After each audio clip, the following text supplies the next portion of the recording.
Hello, friends, and welcome into Betting Pros. It is the college football Week 9 preview show. I am still the Welsh. It is Chris Welsh here. Thought you might have got rid of me last week, but you were wrong. You're not going to cash that ticket. Probably get rid of me next week. But I am joined today with Scott Bogman on Twitter, Bogman Sports, Mike Farrell at M Farrell Sports with 2 L's in there, and we are going to be previewing the Big 10 games for you guys to check out this week. We got spreads, we got takes, and we're jumping all into it. Make sure, though, that you guys are subscribed to the YouTube channel so you get notifications. bettingpros.com/ or youtube.com/bettingpros. Go to bettingprosaswell.com and you can check out all the great stuff there. Check out the app and download that, but we will talk more about that later. Gentlemen, Week 8, kind of stupid. A lot of bad bets. Things didn't work out. How about Iowa screwing us? We don't need to focus too much on it, but... Oh, Cooper DeJean had that kick return, and they called it back on the stupid fair catch thing. Yeah, oh, my God, I was dumb so stuff. Mike, how did Week 8 treat you? I wasn't going to care about the side on Iowa, Minnesota. I took the under. I mean, why would you? So that was great for me. I was happy with that. It wasn't a good week at all. It just wasn't a good week, but the unders came in. I mean, a lot of them did. I took the under on Ohio State, Penn State. I took the Marvin Harrison prop over 91.5 yards. So I had some good moments, but overall, it was a weird week.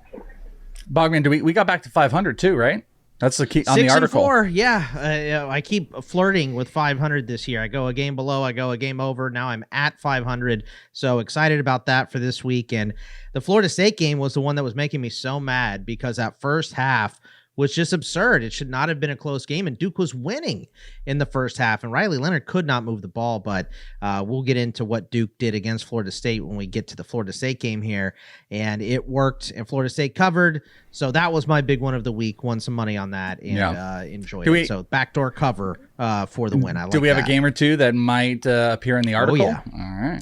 I like some of these games that we're going to talk about today for sure. All right, well, let's get into them. Let's kick it off with number 6, Oklahoma, who's a 10-point favorite, going to Kansas. The total 65.5. We've got tickets and money big time on Kansas, maybe because of the spread, a little bit of ticket percentage on the over. We don't have any cash considerations here that we can talk about as we're doing the show. So Mike, Oklahoma, Kansas, yet all the money and tickets are on Kansas. Are you on Kansas for this game? Yeah, I like the over here too. I think, Oklahoma puts up a lot of points. Obviously, Kansas has a pretty good offense, even without a firm quarterback situation. I think this could be a high-scoring football game. I'm not sure either team's going to be able to stop the other one. But, yeah, I like Kansas here. UCF gave Oklahoma a scare. They're not going to go undefeated. See, this is the time of season where you start looking, oh, my gosh, what if everybody goes undefeated? Who's going to make the playoff? And then people start getting picked off. Oklahoma, I'm not saying they're going to get upset here, but they're going to have some close games. This is going to be one. I think they win this game, but I think this could be a field goal. All right, Boggs, 10-point spread. Everybody likes Kansas. Are you with the everybody's? Are you with the pub? No, I'm not. I don't really have a good reason, but I think I'm going to stick with Oklahoma, even though they let me down last week. I just don't want to mess with the spread here, to be honest. Give me the over in this game. We just saw OU give up almost 400 yards to UCF. Kansas, even without Jalen Daniels, has been a legit offense. Only Texas has slowed down Kansas, holding them to 14 points. And that was a weird game where Jalen Daniels took all the first team reps and was supposed to play, and then just on game day didn't play. And Jason Bean had to start that one. So if we take out that game, Kansas is averaging over 40 points per game, and they're still averaging over 35 with that game in there. Oklahoma was flat last week, and I think we see a much better effort from them this week. I think they're probably going to put up 40 points on this bad Kansas D. So if we can get 28 points, which has been every single game for Kansas except that Texas game, they've scored at least 31 points on everybody. I think Jason Bean is enough for Kansas, but if Jalen Daniels comes back and plays, that offense is better with him. So I like the over in this game. I think Oklahoma gets most of it, and we don't have to rely on Kansas to do too much, but I still think they will because we saw UCF put some numbers up on OU last week. All right, so it's a void for Bogman on the spread. Looks like we got some total love here, so maybe that's the play. And guess what? You can put your own skills to the test. Maybe you like one of the sides better than a total here. We like overs here, but maybe you like the under. Maybe you like a spread hardcore. Put your skills to the test and join Betting Pros College Football Podcast betting group. You can make your picks all season long, and if you're among the top ROI performers, you could win big. Prizes include a signed Garrett Wilson Ohio State jersey, which is really awesome, and a premium subscription to Fantasy Pros, premium subscriptions, plural here, to Fantasy Pros and Betting Pros. All you got to do, make 100 picks throughout this season to qualify. You can still get it done. And jump in now to bettingpros.com/college, or go onto the Betting Pros app, then go under the College Football Podcast group. May the best bettors win. Florida State cashed us last week, so let's see if they can do it again. Number 4, Florida State is a 20-point favorite against Wake Forest. The total is 51. We've got tickets on Florida State. We've got money on Wake Forest. We are even on the tickets as far as the over-under, and it is a 90+% on the under. So, Mr. Mike Farrell, what do you think about Florida State and Wake Forest? Give me Wake Forest here. I mean, Florida State is a good team. Obviously, they started slow against Duke, recovered. Again, we talked about style points the last few weeks. They need them, but Wake Forest isn't a bad football team, and they're not great. But 20 seems a lot. I know a lot of people are probably going to be picking Florida State to cover this number. I think they're going to win, maybe 14, 17 points. But I don't think 20. I like that number if you're a Wake Forest fan. I think you're going to cover that and keep this within at least 3 touchdowns. Bugs, the spread last week for Florida State was in danger up until that fourth quarter. It did not look like we were going to get it, and then they just had a whole routing into the third, into the fourth quarter. We obviously did cover that. Is this a tougher game to jump onto that spread? Would you play the other side? Do you like a total? What's your play here on this Florida State game? Yeah, I'm with the public on this one. I'm going with the under on it. And, we saw Florida State look a little flat offensively last week against Duke, like you said. But they put up 21 of their points of their 38 in the fourth quarter last week after they kind of figured out, Duke can't move the ball with Riley Leonard. So they started getting a bunch of 3-and-outs here, possessing the ball more, and a shorter field as well. So Wake Forest is 1-5 playing the over this season, and when they put up points against Vandy in week 2 was the only time that they went over. I'm not going to count the Elon game. Wake hasn't played an offense as good as FSU yet, but I also don't think that they're going to score a lot. Wake could be down starting quarterback Mitch Griffiths, who not only didn't start, but was not even at the game for an undisclosed reason last week. Mike Norvell, FSU head coach, said they're going to prep as if he'll play, but backup Michael Kearns is supposed to be out until early November. So if he isn't good to go, it looks like we're going to be back to third stringer Santino Marucci, who was 12 of 21 for 151 yards, a touchdown, and 2 picks last week against Pitt. Wake has been a bend but don't break defense, and if they can control the ball a bit, FSU is well below average in time of possession for whatever reason. And I think they're going to keep that against FSU. I think they're going to be bend and don't break. So I don't want to touch the side, but I like the under in this game. Thor's line, by the way, it opened at 18. That was his projected line. I know the spread itself opened at like 19.5 and it's moved up. His system had this at 18. So this is getting close to even jumping over another key marker, but we are now about 2 points differential from what value his system has got, if you guys care about that. Let's go over to number 1, Georgia, who is another key marker, just over 2 touchdowns, 14.5 point favorite against Florida. Lower total, 47.5. This is being played at a neutral site in Jacksonville. We've got tickets and money on Florida with the spread, probably at that 14.5 marker, and everything loves the over here. So Mike, do you love the over? Do you like Florida over 2 touchdowns in this game? It's, a rivalry game, but these two teams aren't very close. UGA is a much better football team. I think they could drill them. I don't like the side here, though. I like the over. Florida, Graham Mertz has been actually surprisingly efficient as a quarterback, and a lot of people are overlooking that. Florida's going to run the football. I think they will be able to do that effectively. Even though Georgia is a good defense, that's Florida's bread and butter. They're going to have some success in the running game. UGA is not the same as they were the last couple of years with those big bodies. Jalen Carter, Jordan Davis is up front. So I think they can be susceptible to a rushing attack. Brock Bowers is out, but that doesn't stop Georgia. They're going to be able to throw the ball. They're going to be able to dominate the line of scrimmage. I think they're going to probably cover, but I don't like the side. Like I said, give me the over on this one. I think it's going to be a higher scoring game. Boggs, this one had actually opened at 15.5, and this is just hit Thor's system. He had 14.8, and it's 14.5, so this is right in line with that. Do you have a side, a literal side that you want to take on this, whether it is the side or the totals in this Georgia game? Yeah, I think for the most part, this is a stay away for me because of Brock Bowers being down and us not knowing what the Georgia offense is going to look like without their best playmaker. I mean, by a lot, Brock Bowers is their best playmaker. So with him not going in this game, I don't really want to mess with it. I would say that, Florida got wiped out by Kentucky's run game, the big blue wave.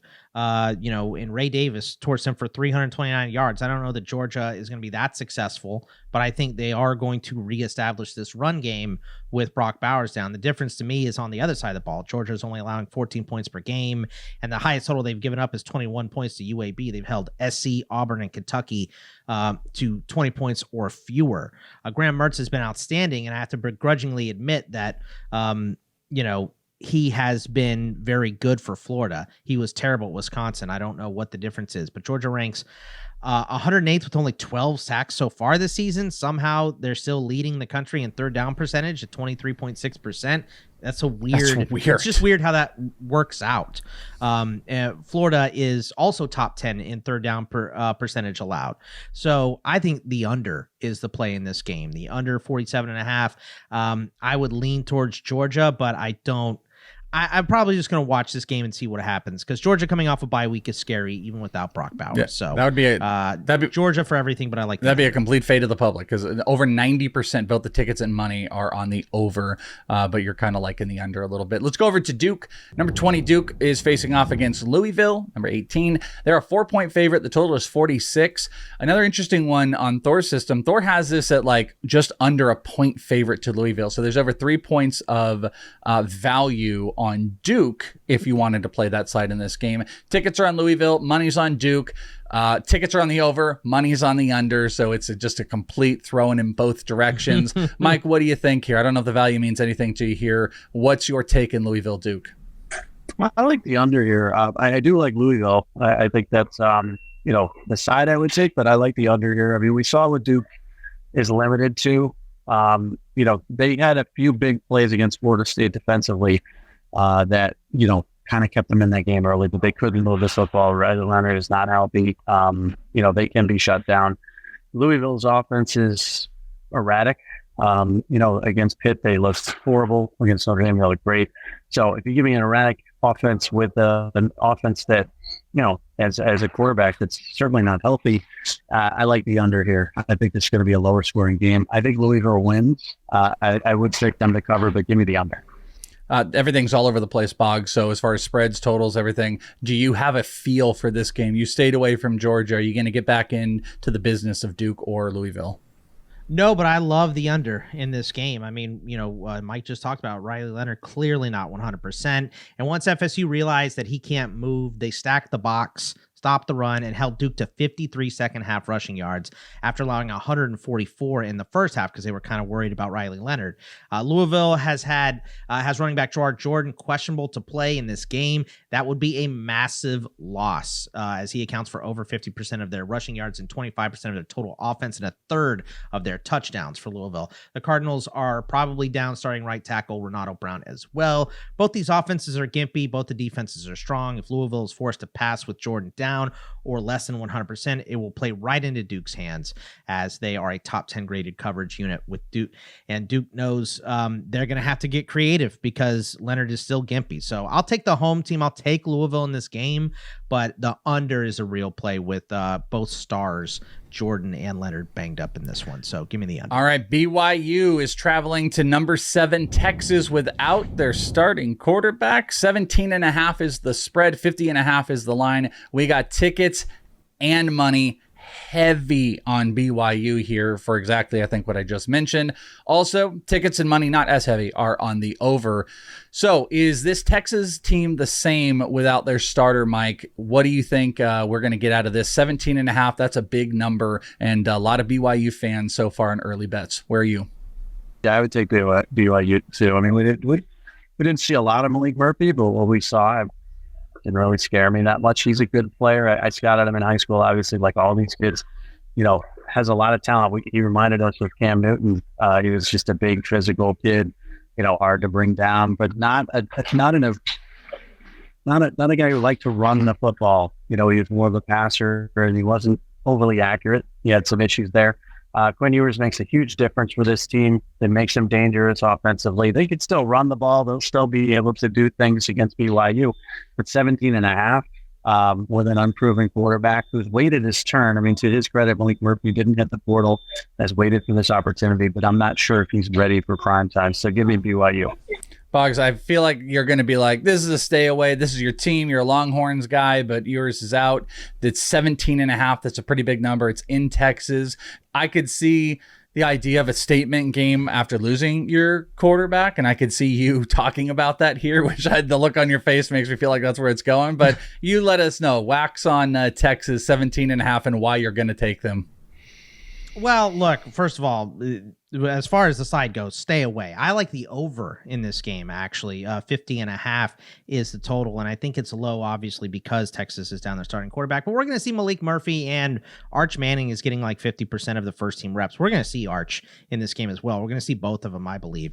But they're going to rely on the run game. Jonathan Brooks, who's quietly one of the best running backs in the country. He's 4th in yards from scrimmage, 7th most rushing yards, and missed tackles forced. He's 7th. He's top 10 in breakaway yards, top 20 in PFF offensive grade and run grade. His elusive rating is 25th, and he has 25th most targets for a running back as well. That's the guy in this game. And we've seen BYU lose games both ways. They gave up 221 yards to Kansas and lost. They gave up 447 passing yards to TCU and lost. So BYU on offense, they have not faced a Texas level defense, but this is all about attitude and how Texas comes out after they were flat against Houston and almost lost. But this is a D that has held teams to 14 or fewer points 4 times. And Oklahoma is the only team to score over 30 against them. Give me Texas, but I like the over because I think it's going to dip a little bit the further we move in the week. And I think this was at 51 yesterday, and then it's at like 50.5 today. So it keeps dipping a little bit. So maybe wait on it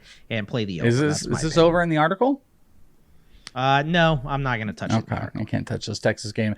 How about number 8, Oregon, 6.5 point favorite against number 13, Utah. 48.5 is our current total. We got tickets and money on Oregon to a decent amount. We've got tickets on the under. We got money on the over. Mike, where's your money going to play in this big powerhouse matchup out of the Pac-12? I mean, I've been taking Utah all season long. It's worked out more than it hasn't. I think they're just a well-coached football team. They're coming off, obviously, a big victory. Oregon, I don't know. That's too many points for me. I like Utah here. I know they're going to run the football. They're going to play physical. They've maybe found their quarterback. I mean, Cam Rising is done for the year. He's shutting it down. So now they can finally stop with that question, even though internally I'm sure they knew he was done. It's a situation where I'm relying on Utah's defense like I did against USC, against a very good Oregon offense. And I think an Oregon defense that can be susceptible to a strong rushing attack. So give me Utah to this one. Bogman, Pac-12, Utah, Oregon. What's your play? We have a little disagreement here because I'm going to be on the Duck side. I know Utah's a tough place to play, but at least we know that Rising and Keithy aren't coming back. And this is the classic letdown spot after a big walk-off win against USC for Utah as well. I don't think anyone is slowing down Oregon and their offense. Utah's one of the best defenses in the nation, but the low total of the season for Oregon is 33. They put up in that loss to Washington. The only team averaging more points in Oregon is LSU, and even on the road, one of the toughest environments, I don't think they're going to be slowed down. Utah has been impressive, but they haven't played a great offense outside of USC, and SC was the first to put up 30 or more points at 400 yards. The Ducks are too well balanced, and the defense is good enough to contain a dreadful Utah offense. To me, Utah picked on some teams that aren't on the same level with them and have won 2 games against teams on their level in UCLA and USC, but also lost to Oregon State because it couldn't score. And to me, Oregon has too much on offense to be stopped. Their defense isn't Swiss cheese like USC. So this one for me, I'm going to Oregon pretty confidently, but I would not touch the total. Make your betting better. How? By downloading the Betting Pros app for iOS or Android. You can use Sportsbook Sync to automatically track your bets across all major sports books in one spot. You can easily track your best performance by sport and bet type, including game picks, props, and parlays. One of my favorite tools. You can get personalized bet recommendations tailored to your interests, including line alerts. When viewing a game of interest, simply get a game notification so you can be alerted once that line that you want hits a certain number. At that point, you're going to be notified so you can lock in the bet and you can go. You can set the number to be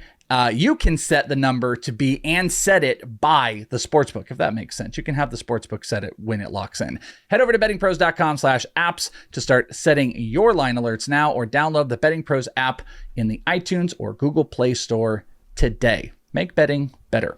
Pitt at number 14, Notre Dame. Notre Dame's a 20.5-point favorite. 44.5 is the line. We got tickets and money on Notre Dame, and we got the under in play. But do you have the under in play, Mike? Do you like a side or a total here, or both? I don't like the side. I like the under. I think this is going to be sort of, Pitt really can't score. That this is really a not a very good football team. They probably get drilled by Notre Dame. I just don't know if they're going to get drilled by 21. Notre Dame, obviously, a strong rushing attack. The passing attack started off okay with Hartman.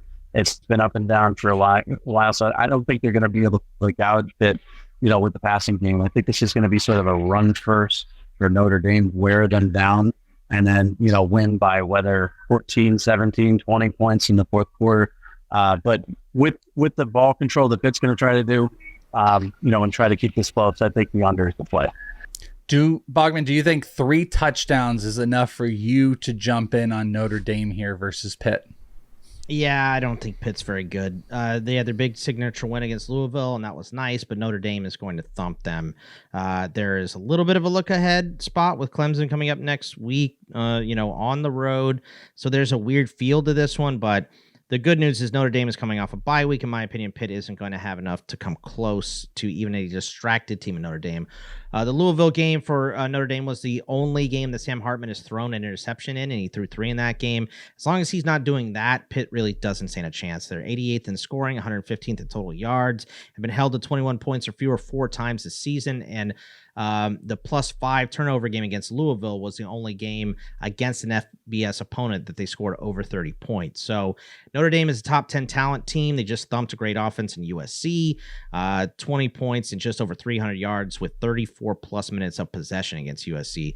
And as long as they aren't distracted by Clemson, they're going to beat up Pitt. They're going to force turnovers. They're going to lean on them with that run game and Estime, who is top 10 in rushing yards and touchdowns so far this season.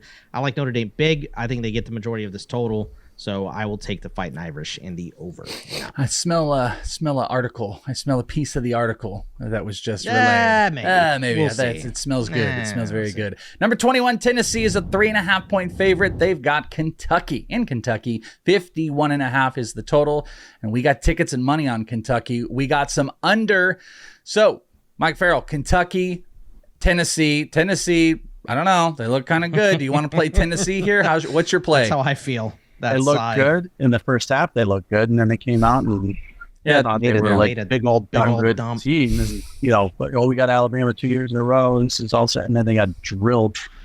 I don't trust them, but I don't trust Kentucky either. I think Kentucky is a preseason top 25 team. Everything was going great, and then Georgia just ruined the spirit of this team. Devin Leary has not been good as a transfer portal kid.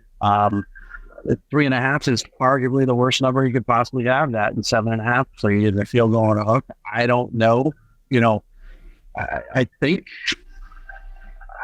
Tennessee might win the game, but give me the under. I mean, because Joe Milton, he had some interesting throws in the first half, but this is a run first football team.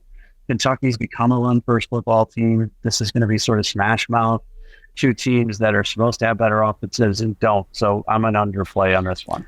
Yeah, Boggs, the first half is imprinted because I watched a decent amount of the first. So the first half is imprinted in my brain where the second half should more properly be imprinted. There's something about that with this Kentucky team that's sticking with me. But, that hook, I hate hooks. I absolutely hate I would buy it off if I were playing it or just play money line, whatever it is. I'd probably parlay this was something for funsies, but big money, you're staring at that hook and you don't like it. But what say you? Is there a play in this game for you? Do you feel more definitive about one side or total?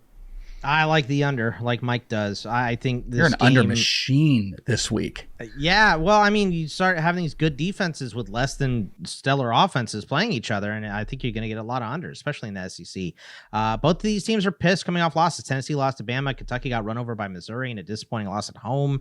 They might have been looking ahead to Tennessee. The big matchup to me here is, can the Tennessee defense slow down the rushing attack of Ray Davis and the Big Blue Wave? Tennessee currently ranks 25th against the run, and their 2 losses, Kentucky was held to only 55 yards rushing against Georgia. They did put up 179 rushing yards against Missouri, but they didn't score in the fourth, and they gave up 18, and that was the difference in that game.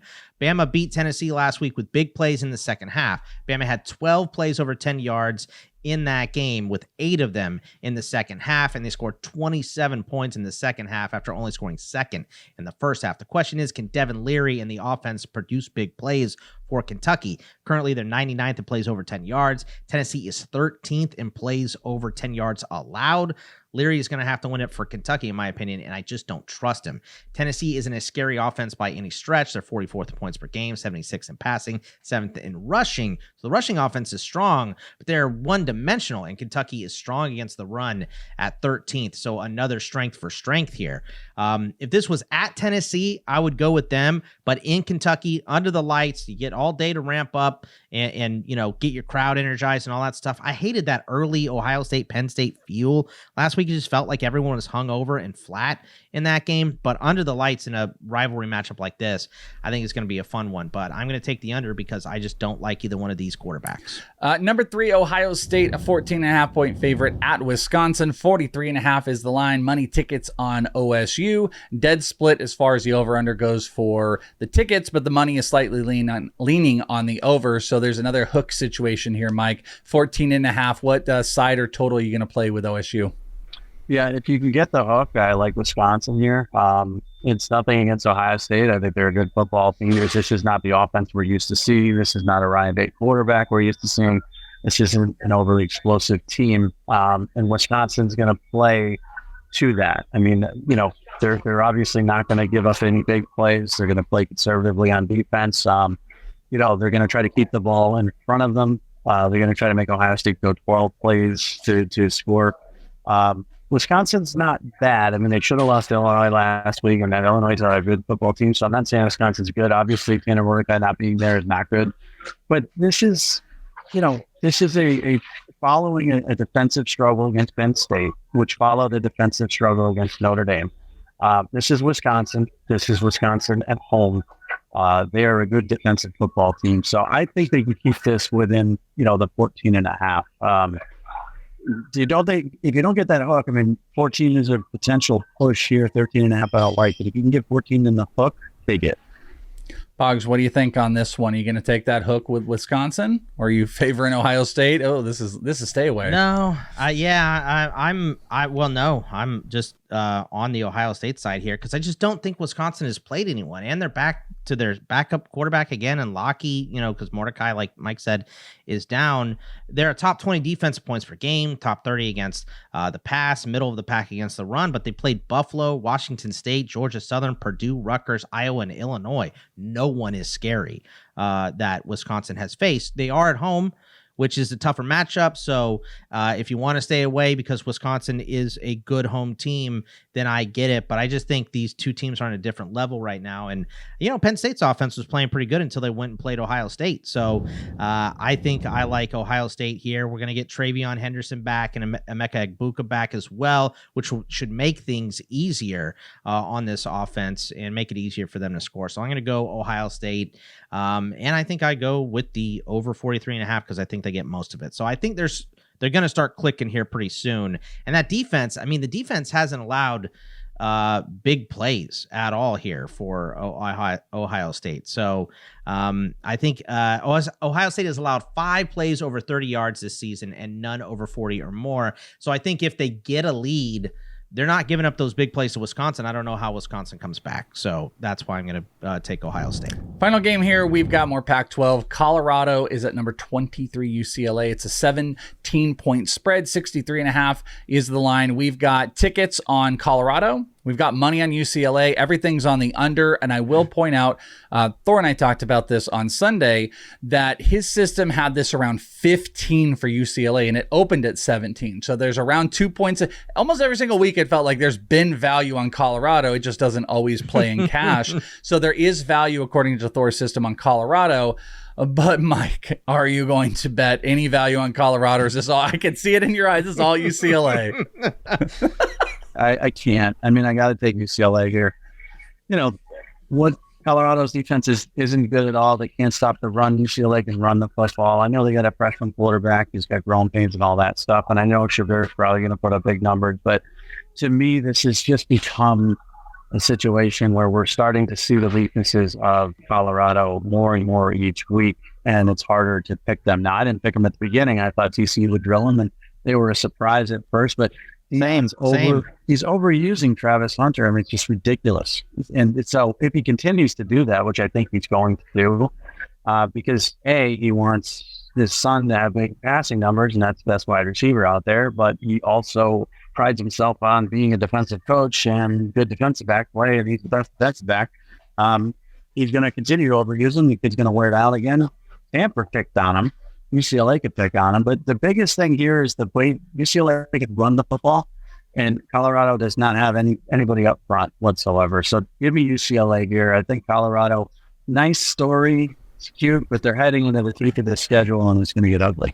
It's gotten a lot tougher, Boggs, and you seem to be shaking your head in agreement here. Is this a UCLA play for you at 17 still?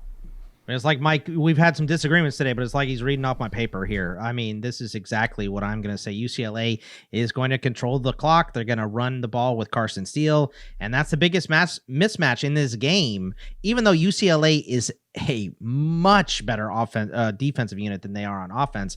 But they've been playing musical chairs at quarterback. Dante Moore lost his job to Ethan Garbers, it seemed, because he played more last week. He had 29 pass attempts, only 5 from Moore. But UCLA is a top 10 rushing offense. They're averaging over 200 yards per game on the ground. Colorado is 89th in rushing yards allowed.